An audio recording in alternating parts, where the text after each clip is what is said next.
Menimbang bahwa dalam perkara ini Hakim Anggota 2 Anas Hakim SHM berpendapat berbeda mengenai dakwaan yang terbukti dan berpendapat terdakwa terbukti melakukan tindak pidana korupsi sebagaimana dalam dakwaan primer. Menimbang bahwa Hakim Anggota 3 Slamet Subagio SHMH dan Hakim Anggota 4 Supriyadi SH tidak sependapat dengan pertimbangan Ketua Majelis dan Hakim Anggota 1 yang menyatakan terdakwa Widodo telah terbukti secara sah dan meyakinkan bersalah melakukan tindak pidana sebagaimana diatur dalam pasal 3 Undang-Undang Nomor 31 Tahun 1999 tentang pemberantasan tindak pidana korupsi sebagaimana telah diubah dengan Undang-Undang Nomor 20 Tahun 2001 untuk pasal 55 ayat 1 ke 1 KUHP untuk pasal 64 ayat 1 KUHP sebagaimana dalam dakwaan subsidiar dan Hakim Anggota 2 yang menyatakan terdakwa terbukti secara sah dan meyakinkan bersalah melakukan tindak pidana sebagaimana dalam dakwaan primer. Menimbang oleh karena terjadi perbedaan pendapat dalam majelis dan telah diusahakan dengan sungguh-sungguh tetapi tidak tercapai mufakat, maka sesuai pasal 182 ayat 6 KUHP, majelis hakim setelah bermusyawarah kemudian menggunakan mekanisme dengan mengambil keputusan dengan suara terbanyak, yaitu terdakwa telah terbukti secara sah dan meyakinkan bersalah melakukan tindak pidana korupsi secara bersama-sama dan berlanjut sebagaimana dalam dakwaan subsidiar. Menimbang bahwa dengan memperhatikan keadaan terdakwa dalam pemeriksaan di sidang, majelis hakim tidak menemukan adanya alasan pemaaf ataupun alasan pembenar pada diri terdakwa sehingga terdakwa dinyatakan sebagai orang yang dapat bertanggung jawab atas segala perbuatannya dan dapat dipidana.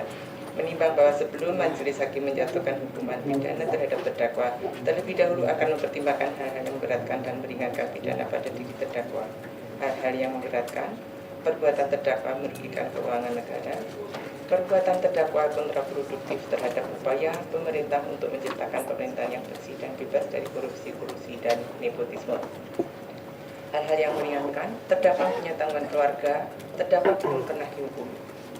Menimbang bahwa atas dasar pertimbangan hal-hal yang memberatkan dan meringankan tersebut dan mengingat tujuan pemidanaan yang bukan merupakan balas dendam tetapi untuk lebih memberi pembinaan bagi terdakwa kelak di kemudian hari, maka pidana yang akan dijatuhkan berupa pidana penjara dan denda yang mana hukuman tersebut setimpal dengan kesalahan terdakwa.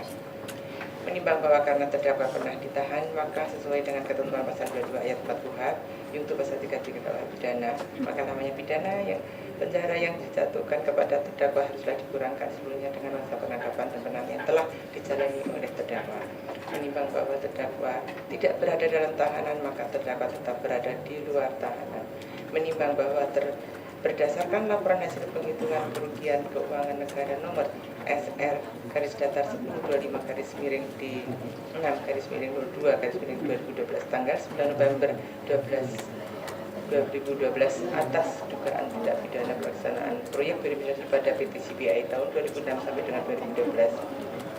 Dan dari jumlah tersebut, besaran nilai yang telah dibayarkan oleh PT Chevron Pacific Indonesia kepada rekening PT Sumikita Jaya SKJ sebesar 6.900.929 $0,67 setelah dipotong pajak PPh 23 dan isi primaturi selaku Direktur PT Green Planet Indonesia atau PT GPI sebesar $277.888,21 telah dipotong pajak PPh 23.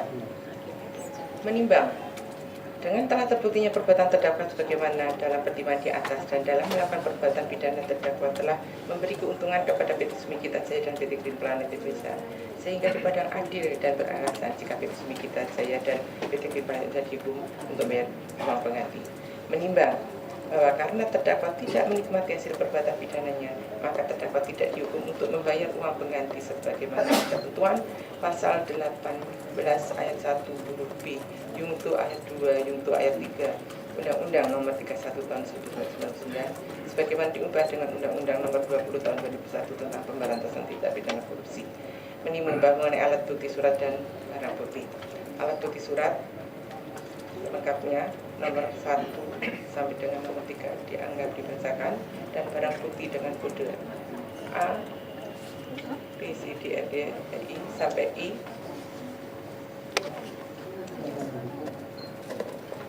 karena masih dipergunakan dalam perkara lain maka tetap terlampir dalam berkas perkara.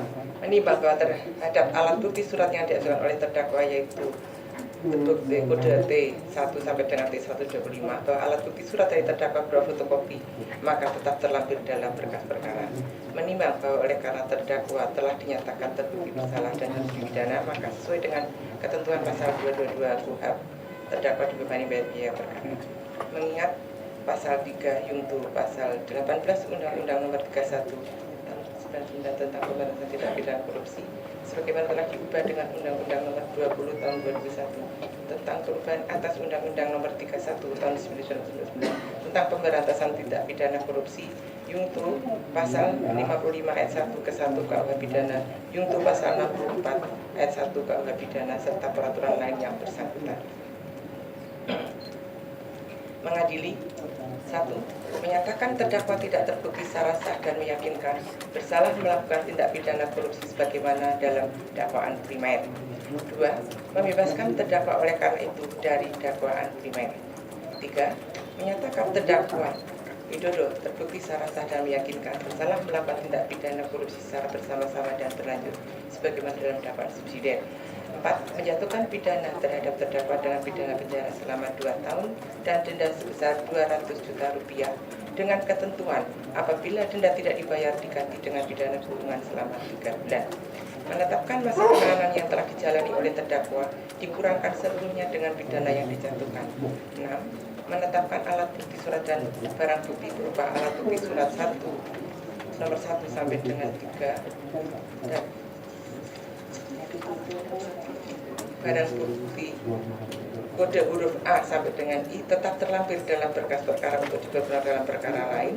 Alat bukti surat dari terdakwa T1 sampai dengan T125 tetap terlampir dalam berkas perkara. 6. Membebankan terdakwa untuk membayar biaya perkara sebesar Rp10.000. Demikianlah diputuskan dalam rapat permusyawaratan Majelis Hakim Pengadilan Tindak Pidana Korupsi pada Pengadilan Negeri Jakarta Pusat pada hari Jumat tanggal 12 Juli 2013 oleh kami Sudarmawati Ningsih sebagai Hakim Ketua, Antonius Widi Jantono SH, Anas Mustaqim SHMH masing-masing sebagai Hakim Anggota, Slamet Subagio SHMH, Sofiadi SH masing-masing sebagai Hakim Anggota ad hoc. Putusan mana diucapkan dalam persidangan terbuka untuk umum pada hari Jumat tanggal 19 Juli 2013 oleh Sudarmawati Ningsih sebagai Hakim Ketua, Antonius Widi Jantono SH, Anas Mustaqim SHMH masing-masing sebagai Hakim Anggota, Slamet Sofiadi SH, Slamet Subagio SHMH, Sofiadi SH masing-masing sebagai Hakim Anggota ad hoc dengan dibantu oleh Tengku Umar SHMH sebagai panitera pengganti pada Pengadilan Tindak Pidana Korupsi tersebut dan dihadiri Nur Surma dan kawan-kawan jaksa penuntut umum dihadiri Nur Surya SH dan kawan-kawan jaksa umum pada Kejaksaan Negeri Jakarta Selatan, terdakwa serta penasihat hukum terdakwa.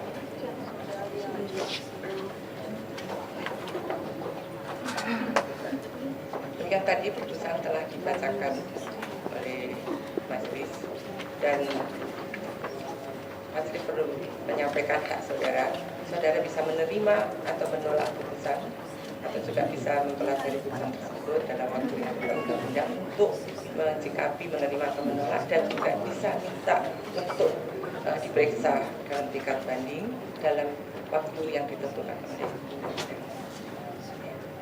baik, dengan demikian sidang dinyatakan selesai dan ditutup.